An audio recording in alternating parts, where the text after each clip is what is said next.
Assalamualaikum warahmatullahi wabarakatuh. Teman-teman, kami dari kelompok Ikhwan ingin menjelaskan tentang sistem pernapasan. Seperti yang kita ketahui, manusia butuh yang namanya bernapas. Tanpa bernapas, kita tidak akan hidup. Karena itu, kita penting juga untuk mempelajari sistem pernapasan. Sistem pernapasan yang akan kami bahas kali ini mengenai sistem pernapasan pada manusia. Sistem pernapasan manusia memiliki organ pernapasan dan mekanisme pernapasan. Organ pernapasan manusia terdiri atas hidung, faring, laring, trakea, bronkus, bronkiolus, paru-paru, dan terakhir alveolus.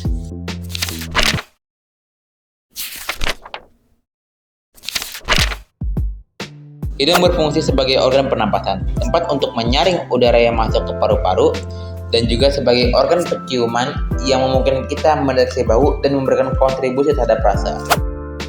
Faring berfungsi sebagai persimpangan antara rongga hidung ke tenggorokan dan persimpangan antara rongga mulut ke tenggorokan yang memiliki beberapa fungsi penting seperti sebagai jalur bagi udara yang masuk dan keluar dari paru-paru melalui laring.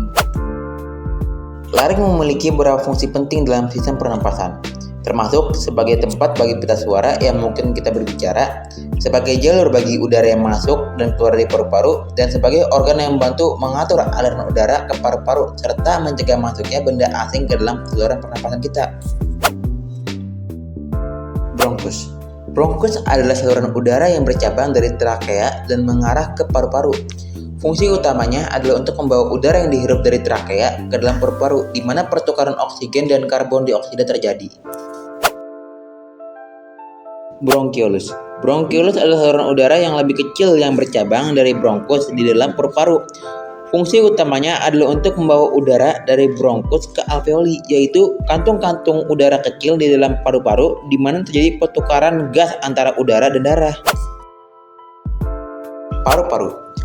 Paru-paru berfungsi sebagai organ pernapasan utama dalam tubuh yang bertanggung jawab untuk mengambil oksigen dari udara yang dihirup dan memasukkannya ke dalam aliran darah, serta mengeluarkan karbon dioksida dari darah ke udara yang dikeluarkan saat bernapas. Selain itu, paru-paru juga membantu menjaga keseimbangan pH kita dalam tubuh dan mengatur karbon dioksida. Terakhir adalah alveolus. Alveolus adalah struktur kecil seperti kantong dalam paru-paru yang bertanggung jawab untuk pertukaran gas. Fungsi utamanya adalah untuk mengambil oksigen dari udara yang dihirup ke dalam aliran darah melalui pembuluh darah kapiler yang terhubung dan sebaliknya, mengeluarkan karbon dioksida dari darah ke dalam udara yang dikeluarkan saat bernapas. Dengan demikian, alveolus memungkinkan pertukaran gas yang efisien antara darah dan udara dalam proses yang disebut sebagai respirasi eksternal.